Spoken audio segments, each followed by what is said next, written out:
आपको सौरमंडल में पृथ्वी पाठ पढ़ा रहे थे। पिछली कक्षा में आपको मैंने सभी ग्रहों के बारे में उनकी विशेषताएं बताई थी। आज हम कुछ आपके टॉपिक और रह गए हैं, वो पढ़ते हैं। उसमें पहला है आपके सौरमंडल। सौरमंडल कहते किसे हैं? तो सौरमंडल देखिए, सूर्य है, ग्रह है, उपग्रह है या जितने भी उल्कापिंड हैं वो सब सम्मिलित रूप से सौरमंडल कहलाता है, सौर परिवार कहलाते हैं। जैसे आपके सूर्य, ग्रह, उपग्रह, असंख्य उल्कापिंड, वो सब सम्मिलित होकर सौर परिवार या सौरमंडल कहलाता है। सौर परिवार का पिता सूर्य को कहा जाता है, क्योंकि सूर्य है वो सौरमंडल के केंद्र में होता है, तो सूर्य को सौर परिवार का पिता कहा जाता है। अब हम ग्रहों के बारे में पढ़ते हैं। तो ग्रहों के बारे में, ग्रह वह जो सूर्य के चारों तरफ चक्कर लगाते हैं उन्हें ग्रह कहा जाता है। सूर्य से दूरी के हिसाब से आप देखिए, बुध, शुक्र, पृथ्वी, मंगल, बृहस्पति,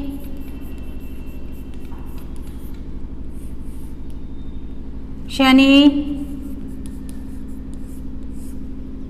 यूरेनस और नेपच्यून। ये 8 ग्रह हैं आपके, जो कि सूर्य के चारों तरफ अपनी कक्षा में, कक्षा यानी निर्धारित स्थान में चक्कर लगाते हैं सूर्य के चारों तरफ। ये 8 ग्रह हैं। और प्लूटो पहले एक ग्रह माना जाता था, लेकिन बाद में अंतर्राष्ट्रीय वैज्ञानिक संगठन द्वारा प्लूटो को बोने ग्रह की संज्ञा दी गई है। तो अब आपके जो ग्रहों की संख्या है वो 8 हैं। बुध, शुक्र, पृथ्वी, मंगल, बृहस्पति, शनि, यूरेनस और नेपच्यून। फिर अब हम पढ़ते हैं सूर्य के बारे में। तो देखिए, सौरमंडल के केंद्र में स्थित है, क्योंकि ये जितने भी ग्रह हैं ना, ये सूर्य के चारों तरफ निश्चित कक्षा में परिक्रमा लगाते रहते हैं। सूर्य है वो गर्म गैसों से बना है। सूर्य हमें लगता है कि हमारे बहुत नज़दीक है, लेकिन सूर्य हमसे बहुत दूर है। 15 करोड़ किलोमीटर की दूरी पर है सूर्य हमसे, और सूर्य की ऊष्मा है वो हम महसूस भी नहीं कर सकते हैं। इतनी दूरी पर होने के बावजूद भी सूर्य का प्रभाव है वो इतना ज़्यादा है और गर्म गैसों से बना हुआ है।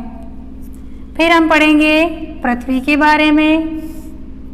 पृथ्वी है ये जिस पर हम रहते हैं, जीवंत ग्रह कहा जाता है पृथ्वी को, क्योंकि बाकी सब ग्रहों की अपेक्षा पृथ्वी पर ही ऐसी परिस्थितियां विद्यमान है जहाँ पर जल भी है, जहाँ पर हवा भी है, सूर्य का प्रकाश भी पहुँचता है। तो सूर्य का प्रकाश तो सभी ग्रह प्रकाशमान होते हैं वो सूर्य से ही प्रकाश प्राप्त करते हैं, लेकिन पृथ्वी पर सूर्य के प्रकाश के साथ साथ में जल, वायु और समतल धरातल मौजूद होने के कारण यहाँ वनस्पति और जीव जंतुओं का जीवन है वो पाया जाता है। तो पृथ्वी को जीवंत ग्रह कहा जाता है। अब हम पढ़ते हैं चंद्रमा के बारे में। तो पृथ्वी का एकमात्र उपग्रह और पृथ्वी के बिल्कुल नज़दीक दिखने वाला चंद्रमा उपग्रह पृथ्वी का, जो पृथ्वी के चारों तरफ चक्कर लगाता रहता है। हालांकि इसकी दूरी बहुत ज़्यादा है, 3,84,400 किलोमीटर तक की दूरी है चंद्रमा की। सूर्य की दूरी उससे भी ज़्यादा है, लेकिन फिर भी चंद्रमा हम देखते हैं, पूरा चंद्रमा दिखता है तो हमें लगता है कि हमारे बहुत पास में है। तो चंद्रमा से की रोशनी पृथ्वी तक पहुंचती है, जिसके कारण हमें रात्रि में सब कुछ दिखता है। अब क्षुद्र ग्रह, आपको जो चित्र बताया था उसमें बताया था मैंने, मंगल और बृहस्पति के बीच में एक पट्टिका पाई जाती है जिसे क्षुद्र ग्रह कहा जाता है। क्षुद्र ग्रह है वो ग्रहों के ही विस्फोट के कारण ग्रहों के ही छोटे छोटे टुकड़े हैं वो एक स्थान पर जमा हो गए। वो मंगल और बृहस्पति के मध्य पाए जाने वाले उनको हम क्षुद्र ग्रह कहते हैं। फिर हम पढ़ते हैं उल्कापिंड।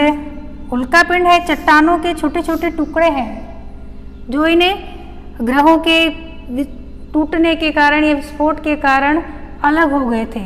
वो उल्कापिंड है वो अंतरिक्ष में, जैसे पृथ्वी में तो ग्रेविटी गुरुत्वाकर्षण की शक्ति होती है जिसके कारण कोई भी चीज़ है भारी है या हल्की वो वस्तु नीचे ही आती है, लेकिन अंतरिक्ष में गुरुत्वाकर्षण की शक्ति नहीं होने के कारण वो वस्तु है वो अंतरिक्ष में ही घूमती रहती है।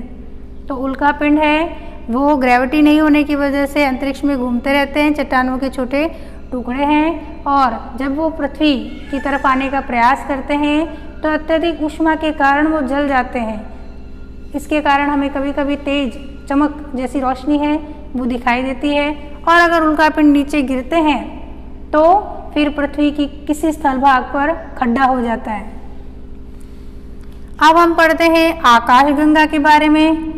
तो देखो बच्चों, आकाशगंगा है वो कभी आपने देखा होगा कि हमें आकाश में रात्रि के समय कोई एक साफ रास्ता दिखाई दे रहा है, एक अलग सी रोशनी होती है, तो वहाँ असंख्य तारों के समूह पाए जाते हैं। असंख्य तारों के समूह जो धूल कणों गैसों के जमाव के कारण एक दूसरे से बंधे हुए होते हैं, उसे आकाशगंगा कहा जाता है। लाखों करोड़ों असंख्य तारों के समूह को हम आकाशगंगा कहते हैं।